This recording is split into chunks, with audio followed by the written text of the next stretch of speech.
Welcome. Just a few reminders of what we have accomplished. This is 2019, right, Joyce, Murano? I've heard retirees sometimes lose track of time. That was a little test. Well, as you know, we have had a long history together with Direct Connect to UCF. It continues to flourish. There's going to be some statistical proof of that that's discussed a little bit later this morning, so I'm not going to steal that thunder, but I will say that we are going to graduate our 50,000th student in May. Those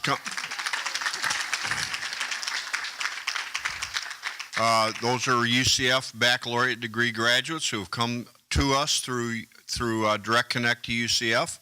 I can tell you that we should all be very proud of that. Some of you have been in higher education as long as me, not many, but some have. And I can tell you that one of the toughest things that I've encountered in my career has been sustainability of great programs. You know, people come, people go, budgets get cut, they bounce around, priorities change, students change. All of those things can derail a great program like the one that we're here this morning to continue to work toward. Success for our students and lifting lives and livelihoods, as we like to say. And again, there's going to be more statistical proof of some of these things that we're talking about this morning. But whenever I get together with this group of people, and this is my 6th time of doing so, I can tell you that it's amazing to me, again, the work that we do every day to lift our students to a higher place. This has a significant impact not only on Central Florida, the state of Florida, the United States of America, but on the individuals that we serve. And I sometimes have to remind myself that in the aggregate, you know, we talk about 50,000 students. We talk about 80% of this, 40% of that. When it really comes right down to it, these folks, every one of these data points is a person is going back out there and helping to raise their family, to raise their community, and to be better citizens. So we should all take great pride in that. And thank you very much for that. First of all, I'd like to introduce or acknowledge those folks who are in the room from our steering committee. We do get together frequently and talk about the overall direction of the program. So steering committee members, if you'd please rise, and let's do a reverse standing ovation, all right? Everybody else can sit there and just applaud like crazy, but the steering committee, stand up, please.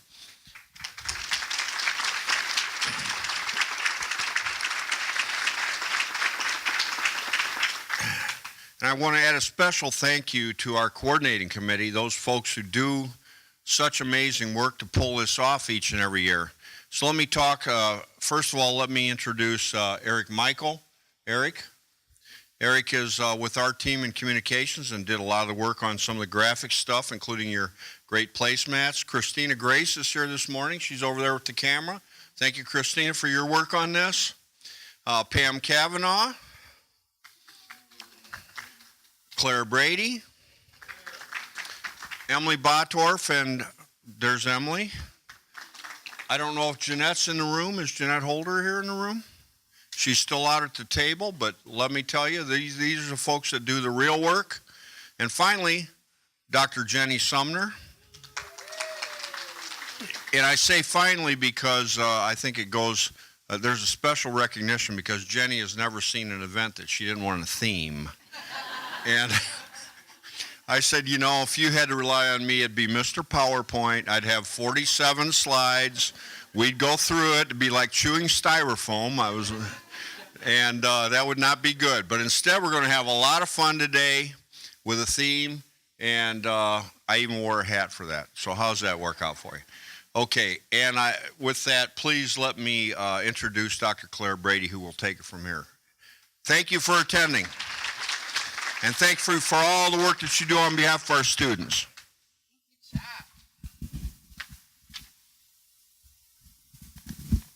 Jeff, you're lucky. I look really good in a hat. I might have been competition for you today.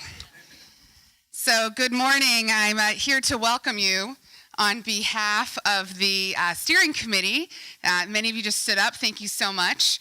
We are a group of predominantly the chief academic and student affairs officers, so it's a riveting meeting full of lots of exciting stuff. A big group from UCF. We meet quarterly to mostly brag on all of you, to talk about our successes, to continue our shared partnership, to look at data and the various initiatives that we're all working on to move our mission forward. So that's an interesting group. That same group asked that today look and feel a little different than past events have. So we're now in our 13th year of the Access Summit, and they asked us to do things a little differently. I do want to tell you that for most of you that know me, I'm kind of a playful and also competitive person. Dr. Armstrong over there is nodding. One of the things I'd like to know at those steering committee meetings is, what does your enrollment look like? Especially Jeff. I always want to know what's happening in Seminole. What does your enrollment look like? So I'm a competitive person and a playful person. So this morning, someone on my team bet me that I couldn't work 5 legitimate Star Trek references into my opening remarks. So, challenge accepted. So the steering committee asked us to boldly go where no man has gone before. In particular, they really want us to leave here today with more actionable items. So we don't just come together, have some good discussion, and go home, but we leave here with actual actionable items that we can work on in the year ahead. So thank you to Jenny and to Pam for coming up with an agenda today that will take us there. I can't think of 2 more qualified commanders, not one of my references, by the way, to take us to this new vision. So they got to work to make it so, because as you all know, if you work with our VPs of academic affairs and student affairs, what? Resistance is futile. So before we get into the agenda, I have the unique pleasure of announcing the winners of the inaugural Joyce Murano Partnership Excellence Award. Who better to help me than the legend herself? P.S. Retirement looks so good on you, Joyce. Joyce, will you please join me? Let's give her a round of applause. Joyce is the former VP of Educational Partnerships and the former VP of Student Affairs here at Valencia, and a major architect and visionary for the Direct Connect Partnership. So thank you, Joyce. So, Oh, yes. These are the instruments of this. I will model. I got this wrong when they gave it to me. Student affairs folks love a gag, don't we? We love. I was told that I held the scepter the wrong way when I had my picture taken, so I've since learned. Oh, wow. Okay. Okay. In the fall of 2018, the Direct Connect partner institutions joined together to name this award in Joyce's honor, to honor her legacy both at Valencia and within our partnership. This new annual award recognizes an individual, institution, team, or community member who exudes the spirit of collaboration and partnership in leading efforts focused on transfer student success and readiness, much as Joyce exhibited those same values in her career. We received 5 nominations. They were excellent. They were reviewed and scored by a work group made up of partner institutions, led by Kim Hardy, so thank you, Kim. Okay, so what my plan is here is to tell you who the winner is. Then I'll tell you a little bit about their program. Then we're gonna have them come up, receive accoutrement, and we'll take pictures, because we need to do that, right? So, I'm proud to tell you that the first ever winner of this award is actually going to 2 different departments for a collaboration. And it's the Learning Support Division at Valencia College and the Transfer and Transitions Office at UCF. Isn't that great? Okay. So these two institutions decided to work closely to leverage their already strong relationship to create programs that would provide students a seamless learning experience from their very first day at Valencia to their very last day at UCF. I love that visual, right? The first program they created was CUCF, a full-day immersion experience on the UCF campus for first-year Valencia students.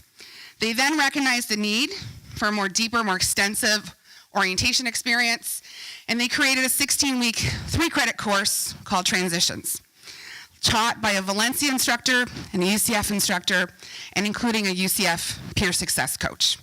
Class meetings are held on Valencia's East Campus for the first 2 weeks, and then transition to UCF's main campus for the remainder of the semester.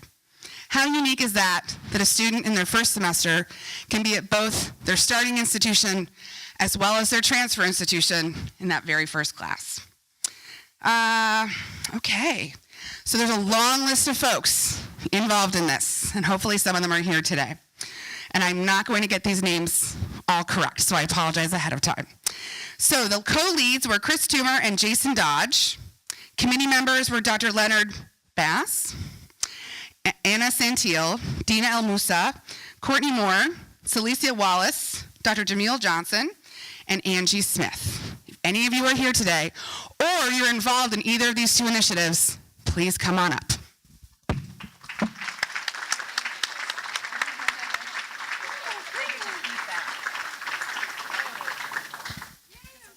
Look at that.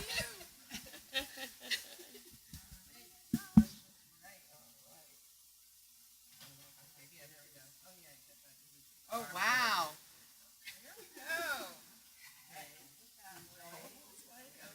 What they get to keep. Wow. If it was filled with M&Ms, it would be a little bit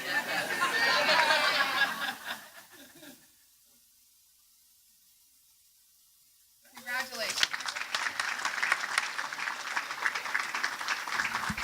Thank you, Joyce.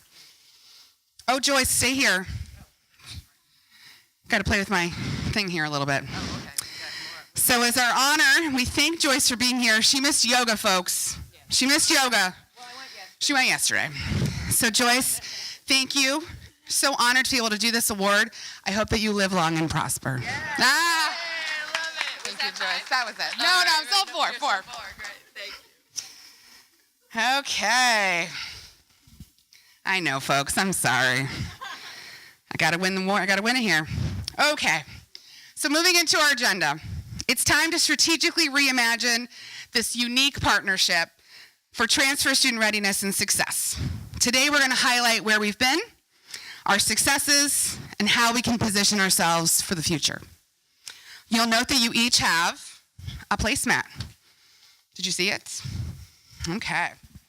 This placemat will provide you a platform to take notes, document action items, note new connections, and sketch and doodle to your heart's delight. Dr. Weimer, our in-house doodler, you will love this placemat. You are very welcome. We hope that this different model today will allow for defined action, increased collaboration across the partners, and most importantly, opportunities to impact transfer student readiness and success. Okay, so some of the successes we want to highlight. So Jeff talked about it this morning. Our 50th, how do you say that? 50,000th, thank you, graduate. I'm really hoping it's a Lake Sumter student. I'm just going to throw that out there. Can I put a plug in somewhere? I see our marketing friends over here. Okay. I have some names for you. As somebody who left working at large Research One institutions because I wanted to work at an institution where my values could be lived every single day, seeing that we had a 382% increase in minority students, 378% increase in Hispanic students, 369, I'm getting tired, these are very long, increase in African American students, 372% increase in Pell receiving students, and 195% increase in first-gen students. We are doing important work here, folks. Absolutely. Some significant milestones along the way. In 2005, the Central Florida Higher Education Consortium was created. Those of you that are here from either UCF, Valencia, Seminole, Eastern, or Lake Sumter, who are in that original, I call them the OG group, if you're here representing one of those institutions, will you please stand? Okay. I said Lake Sumter, didn't I?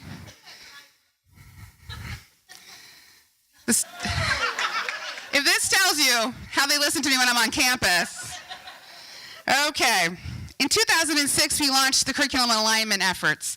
And I'm glad to see Harrison here today, who I know is leading a lot of those efforts. And there's a big team, I know, Harrison, but you're here today, and we're excited for that. Those of you who've participated in any of our curriculum alignment efforts, either through attending meetings, going to their conference, will you please stand? Okay. In 2007, we had our first College Access Summit. How many of you were at that first one? All right, we're still kicking. All right. I think this is my 8th, I figured out this morning on my drive in. In 2012, the Johnson Scholarship Foundation launched. In 2015, the College of Central Florida and Daytona State joined. And man, were we excited when they did. If you are here from either of those institutions, will you please stand? Awesome. In 2015, the Consortium for Academic Coordinating Committee, Doug, weren't we just talking about this? We didn't know what CACC stood for, now we know, was formed in 2015. And in 2019, we will have our 50,000th, I can't say that, student graduate from this program. Many of you have had a piece in those milestones. Many of you have had significant impact on the lives of many of those 50,000 students, so thank you. Thank you on behalf of the steering committee. This work is important, and so is the work that we will do today. So now I will say my very last comment. Beam me up, Jenny. I turn things over to Jenny Sumner, who's going to lead us, hopefully, into a new universe of possibility. Thank you very much and welcome.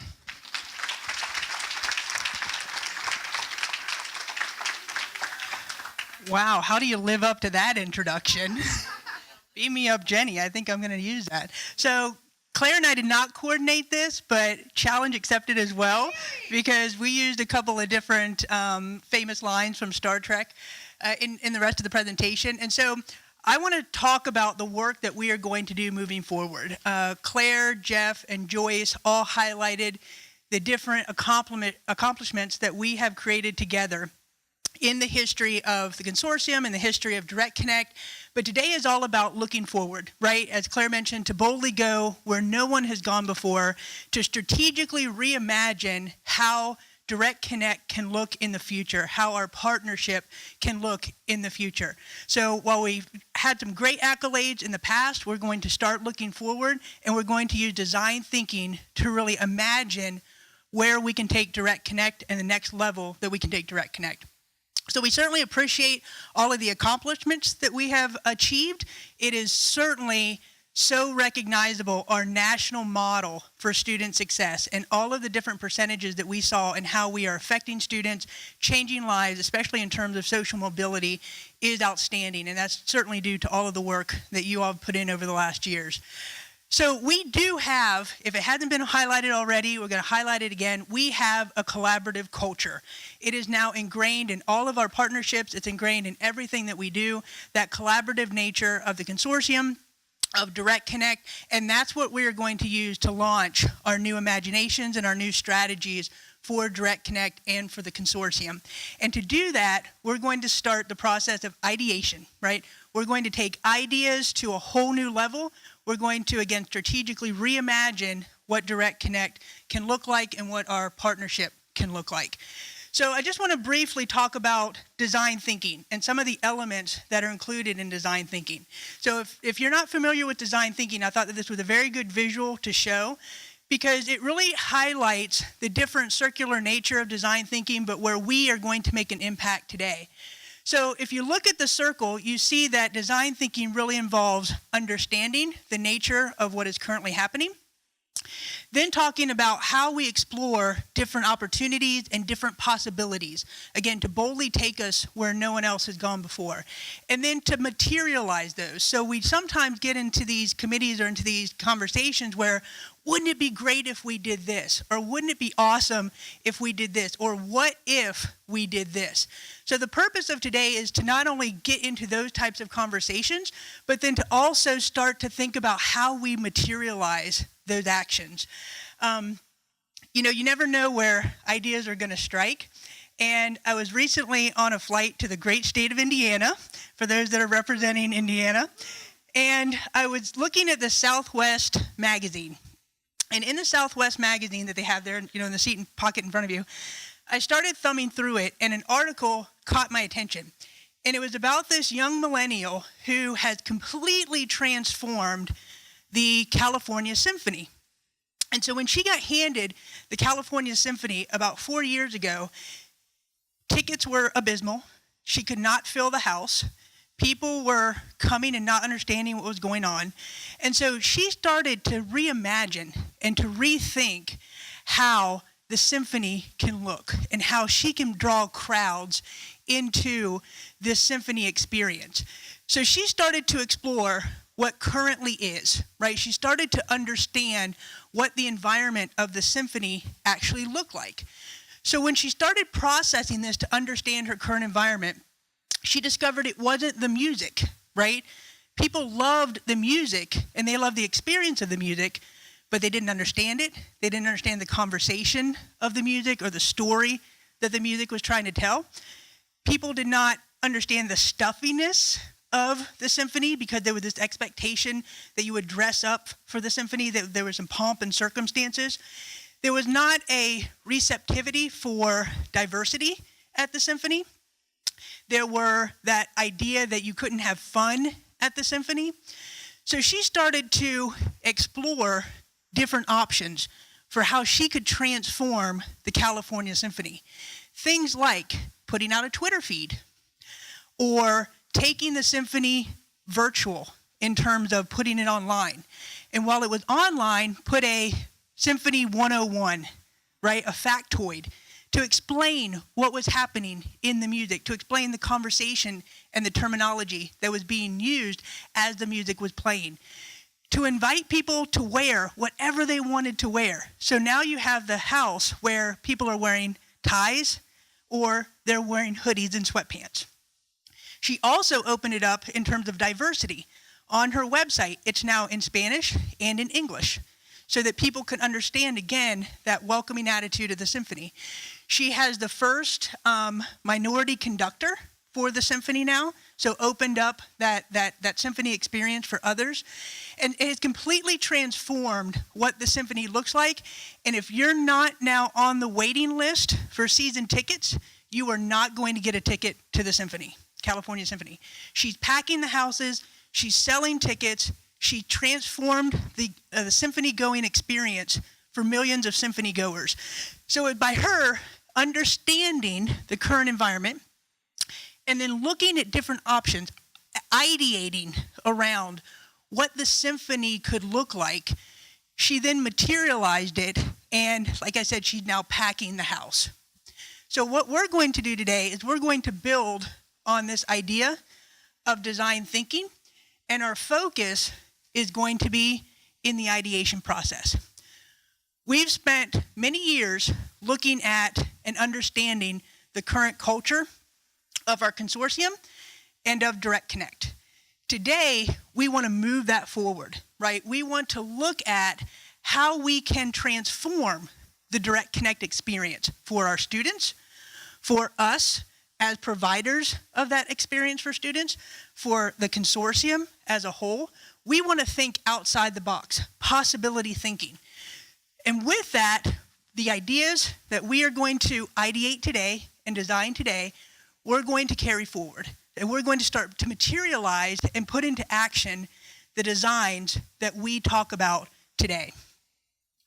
So our mission for today is to use design thinking to strategically reimagine how Direct Connect can impact transfer student readiness and transfer student success, how we can continue our great work, and how we can reimagine, think outside the box, possibility thinking, boldly going where nobody had gone before, and transform what Direct Connect could look like for our students.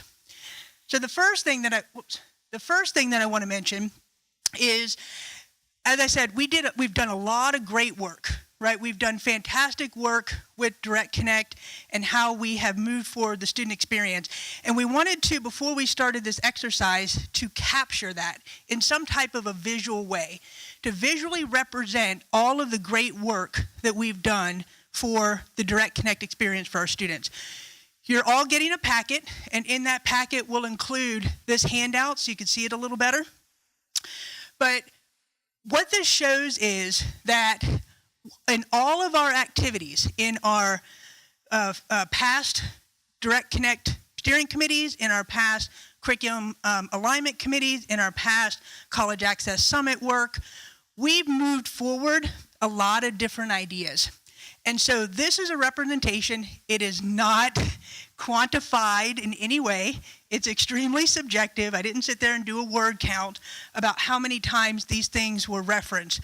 But we have referenced all of these different ideas in terms of the student progression.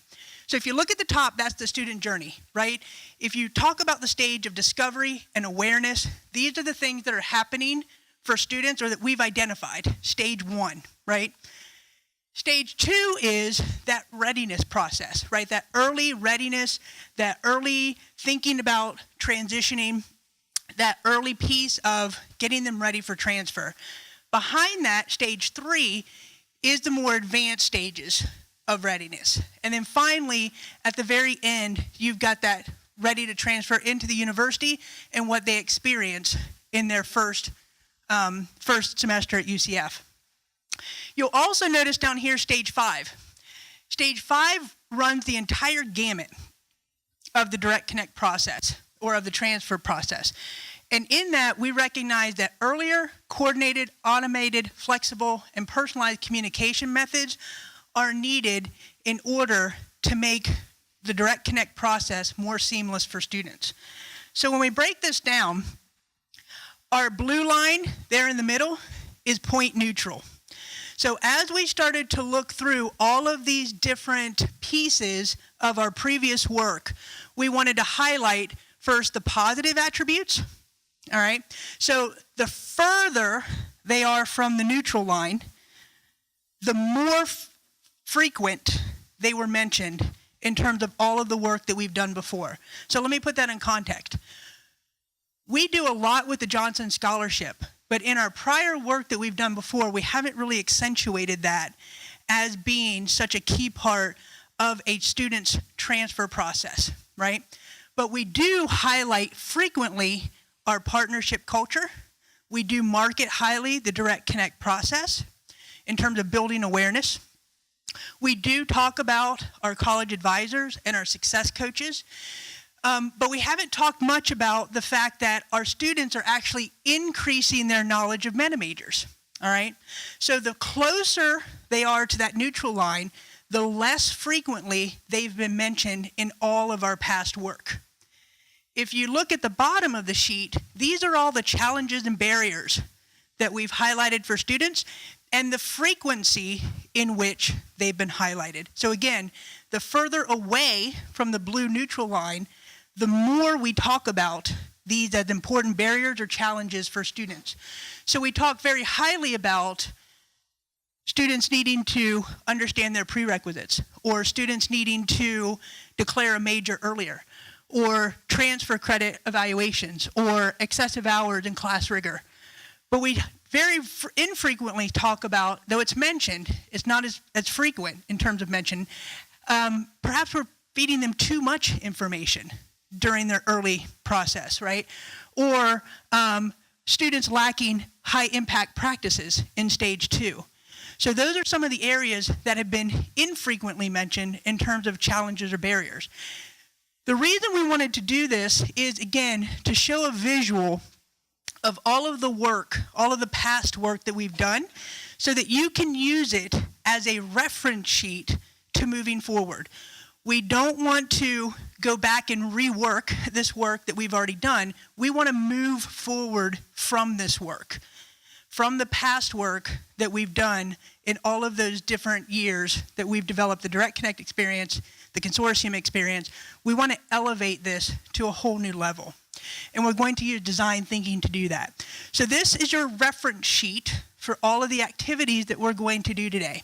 So when we get into design thinking, you can look at the reference sheet and say, okay, in our stage 1, maybe we want to talk about how we accentuate the Johnson Scholarship, or how we can use design thinking to solve the problem of late or no major declaration in our stage. So it's, again, using it as a reference point. It's not to rebuild it, right? It's not to refocus on the past. We want to use this as a reference moving forward for the design thinking work that we're going to be doing today. So when we get into our design thinking and our processes, we're going to ask 4 key questions that are typical of the design thinking process. What is, what if, what wows, and what now in terms of next steps. So when we think about what is, all right, we're going to take some time, very brief amount of time, and we're going to use that reference sheet and just understand the current environment where we find ourselves. We're then going to delve into possibility thinking, all right? What if? What if we did something that's mobile?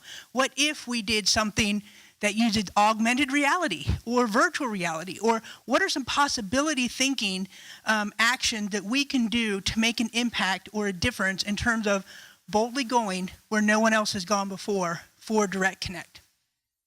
What wows?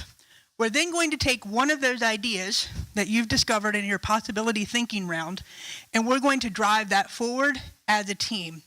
So the first 2 rounds are going to be more individual, all right, scoping your environment just to get an understanding of what is, discovering new possibilities, anything that you can think of to put on your worksheet, we're going to put on that worksheet. And then what wows, we're going to work as a team and actually design one thing that we want to move forward at each one of our tables. And then the final question is, what now? Establishing those next steps. This is not a problem-focused activity. This is a possibility thinking activity. So we're going to move forward those actions that we are confident are going to change the experience for our Direct Connect students. So our guidelines, Claire actually put mine in writing here. So warp speed ahead, all right? The activity is going to take up the rest of the day of our time together. It's going to be 4 questions, 4 rounds each. Phasers are going to be set to go. So we're going to stay focused in each particular area. And there will be a countdown clock on the screen. We want you to stay focused in the area for each round. So round 1, we're going to put 5 minutes on the clock. And for that 5 minutes, we want you to please stay in round number 1. We'll then talk about round number 2 and let you go in round number 2 and so forth. So when we say phasers set to go, we want laser-like focus in each one of those particular areas for the time that we've assigned. Give it all you've got, all right? No evaluations, no criticisms, no bad ideas. Every single idea is a great idea and worthy of consideration to move forward. So when we talk about possibility thinking, it really is, what do you think we can do? What would you like to see happen? What can you imagine Direct Connect to look like in your particular stage? And then make it so, all right? We're going to focus on moving those best ideas forward. So as I mentioned, the first 2 rounds are going to be a little bit more individual in nature. The remaining 2 rounds are going to be very team focused. You're going to decide on one idea to carry forward as a team, and then that's the idea that you're going to develop. Not on the board, but I'll give you a sneak peek. We're actually going to do some poster designing around the idea that you want to carry forward. And then as a group, we're going to decide how those posters should be prioritized. All right, so more on that in a little bit.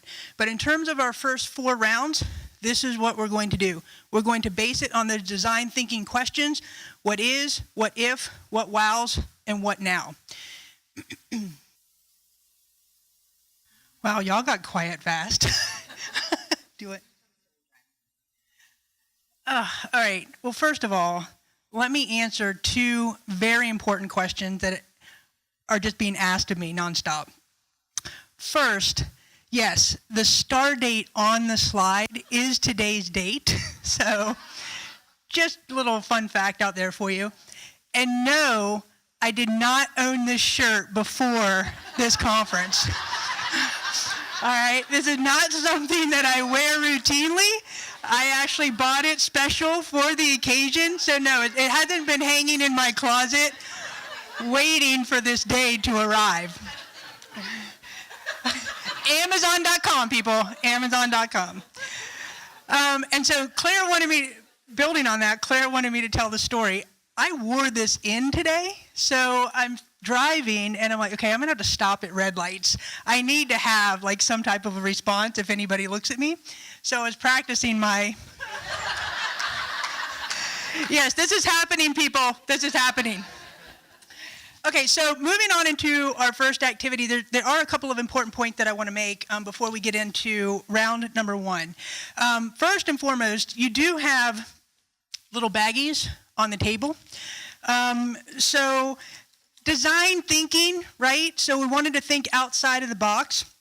So I can't tell you how many hours I spent in Lowe's and Home Depot finding the components to put this together. There is a solution. However, I am not going to share that solution until the end of today because I want you all to think through some of the design thinking possibilities. I'm sure there's many different possibilities that you can make with each one of these components. I will show you the solution that I made in terms of remembering today's event. And again, in doing this, my dad's a general contractor. I think for Christmas, he's going to get all the extra nuts and bolts and washers that I went through to make that happen.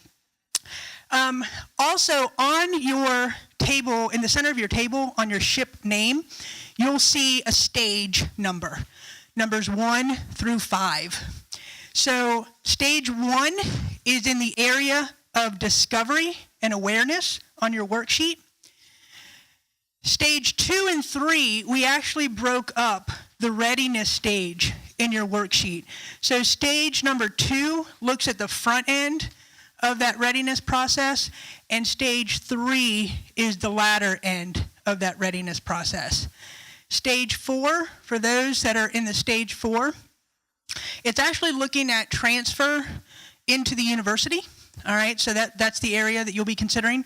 And then stage 5, this particular area encompassed the entire student journey throughout the Direct Connect experience. I'm sorry? No pressure for number 5. That's right. In fact, there's, I think, 3 tables we have working on number 5, so you're welcome. This is what we continuously heard in all of these different stages, right? The communication pieces and how we can make communication, again, earlier, coordinated, automated, flexible, and personalized. So for those that are in stage 5, you really have a full gamut of things that you can work with in terms of design thinking and thinking outside of the box, which leads me to thinking outside of the box. So when we get into our particular rounds, a couple of things that I want you to continue to think about, all right? 1, this is area for you and space for you to think outside of the box. There is no limit here, all right? And I know it seems highly illogical, but don't get knee-deep in resources, all right? If you had unlimitless possibilities and unlimited resources, right, what could we do with Direct Connect and the student experience? The other point is to think about the student experience, right? How can we, again, improve Direct Connect to impact transfer student readiness and transfer student success? So in round 1, again, we're using our reference sheet, all right? This is our current universe. This is what we're working from. We're not here to rehash this particular reference sheet. All right, this is the work that's been done prior for us, but you can certainly use it as a reference point. So we're going to launch right into our first round, which is, I will put 5 minutes on the clock, and we will be asking the question, what is in our current stage? So this is going to be rapid fire. It's going to be individual based. So looking in your particular stage, using the reference sheet, we want you to consider 3 questions in the what is phase. So using your worksheet. In your assigned stage, what's working really, really well, all right? What just needs to be tweaked, right? In order to enhance this, what just needs to be tweaked? And then in your stage, what's not working at all that we need to really refocus on in terms of not working? So individual thinking in terms of what is at this point. So the 3 questions on the table, what's working really well, what just needs to be tweaked, and what is not working at all. So we're going to roll right into stage 1, or round 1, and you've got 5 minutes on the clock. As you're thinking individually, and then as we get into group work, please use the sheets that we provided, because we're going to ask you to leave these sheets on the table at the end of the day, and we want to collect all of these great thoughts that you're carrying forward. So from your personal standpoint, that what is in terms of our reality was very helpful to get your feedback on that. So just an opportunity for us to start the juices flowing so that we can move into round number 2. Round number 2, again, from an individual standpoint, all right? We want you to think from an individual standpoint in your particular stage, what are all of the areas of possibilities, all right? Go wild, go crazy. This is your space. This is your time to really think outside the box. Again, we are limitless in what we're thinking and how we can impact transfer student success. So from an individual standpoint, go ahead and think about what new possibilities could exist in your particular stage. You can talk, absolutely, but from your individual perspective, if there's some ideas that may not be carried forward, we still want to have those on the paper. So as many ideas as we can generate in this what if question, we, again, just want to really think outside the box on what are all of the possibilities in your particular stage. All right, the time for round 2 has expired. Now time to take these conversations forward. So I have to say, I've gone around the table, and not only am I hearing great ideas in terms of possibility thinking, I'm also seeing great designs coming out of your activities. I've seen 3 or 4 that's had the same vision that I had. So, but then I've seen a lot other opportunities for this, and so the visionary genius of this room is incredible. So. Very excited to see what you're going to carry forward in terms of the possibility thinking for Direct Connect and how we're going to enhance and impact the student experience. So to that end, we're moving into round 3. So this is where you get to fight for your idea. All right, phasers on stun, please. Phasers on stun. So you as a team are going to talk through all of the different possibility ideas that you all generated at your table. And your goal in this round is to come up with one idea in your stage that you would like to carry forward. All right. So we're now in the what wows question, what wows area. So again, in your tables, in your conversation, start talking through all of the possibility and idea and design thinking ideas that you generated at your table, and we're going to work to carry one of those forward, all right? The questions in this one are, if I may use your sheet real quick, so if we're going to enhance a problem, or if we're going to identify a challenge or solve an identified challenge or barrier, or to create a new idea that we've yet discovered. And then we want to start generating those, right? So how does that idea impact transfer student success? How does it work? It's not just the design of it, right? It's the how of it as well. How does it work, and how is it going to impact transfer student readiness and success? So we will put the time on the clock, and we will let you go.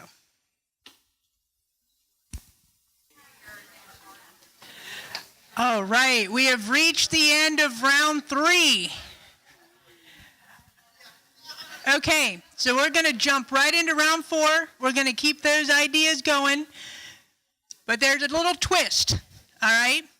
So as you're thinking about your ideas, you really, really, really want to develop them and how they're going to work and what the impact is going to be, again, for transfer students and their success. Because you will have to pitch your idea to everybody else in the room. All right, so you really want to be solid on your concept, what it is, how it works, how it impacts, because you want to showcase that for everybody else in the room. That's all I'm going to say about that right now.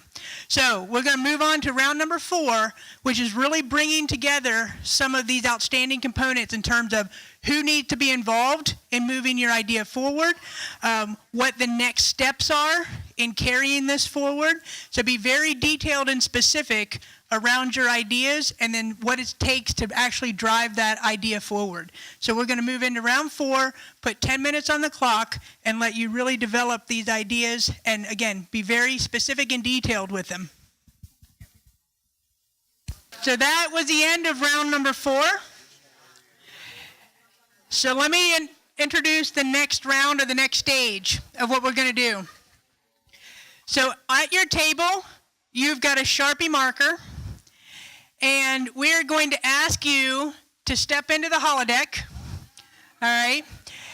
And we are going to materialize your ideas, all right? You're going to put on this poster the pertinent information about your concept, about your idea, and you're going to bring it to life, all right? Then we're going to put the posters up on easels, and we're going to then, I don't want to reveal too much, but we will be defining and determining the priorities on how we want to move these forward.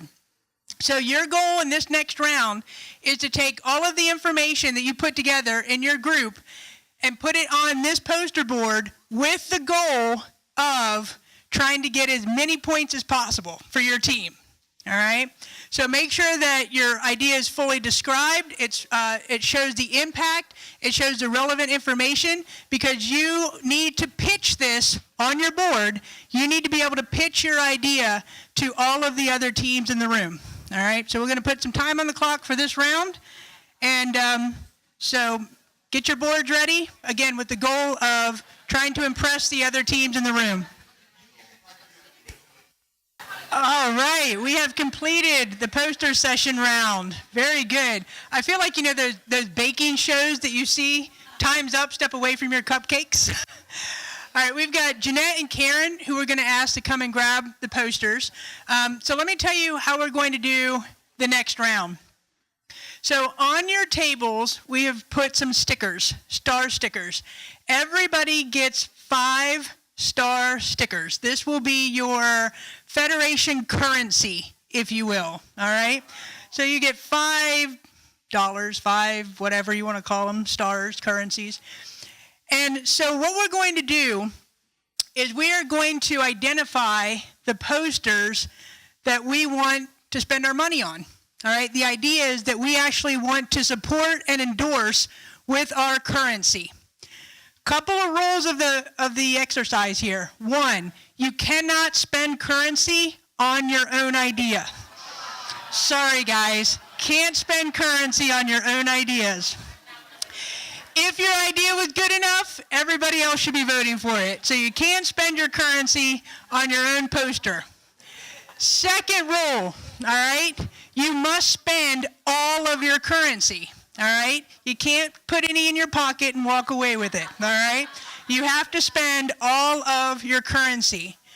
Third rule, you can spend your currency in any denomination that you'd like. So if you're really passionate about an idea and you want to support that idea, put all 5 stickers on that poster and you've spent all of your currency. If you like 2 ideas, you can spend 3 here, 2 there, and you've spent your $5 in currency, 5 stars in currency. If you like 5 ideas, you can sponsor those 5 ideas by putting 1 star sticker on 5 different posters, all right? No, you cannot cut them in half. New rule, can't cut the stars in half.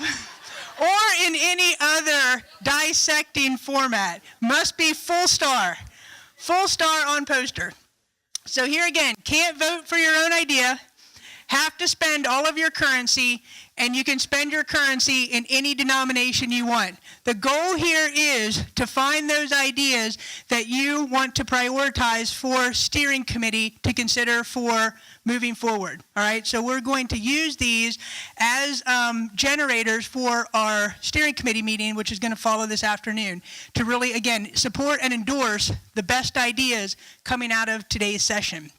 So we're going to put some more time on the clock, and the posters, I believe, are almost all set up. Okay, thanks, Jeanette. Once we get all the posters set up, you are able to go and spend your currency on any of the ideas that you'd like. We've got, I think, 20 minutes assigned for this. Yes.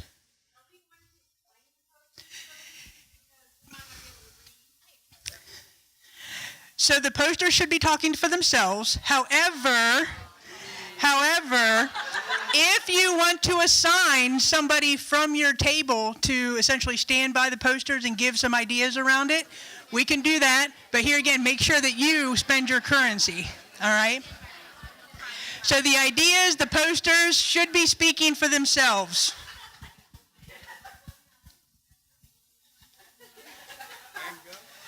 I think we've got one more. Did you put vote for us on yours over here, Debbie? All right, so we're going to put some time on the clock. You've got your stickers on your table. Everybody gets 5 stars. And so let's start exchanging some ideas. Let's take a look at what everybody put together. First of all, please give yourselves a round of applause, because that was great work today. Absolutely great work. It was rapid fire. It was a lot of discussion. It was a lot of rounds, a lot of time. So thank you for your participation today. I'm going to ask Jeff to come up and close us out with a couple of thoughts. And then for those that are interested, I will put up the solution that I had come up with for the little activities. But having said that, there's been a lot of wonderful designs that have happened around the table. So great job in terms of design thinking. So, Jeff. Well, thank you again very much, Jenny, and everyone else who participated in the preparation for this great workshop. And one of my reflections is what energy and engagement that occurred because of this theme. So again, thanks to Jenny and the rest of the crew who worked on this.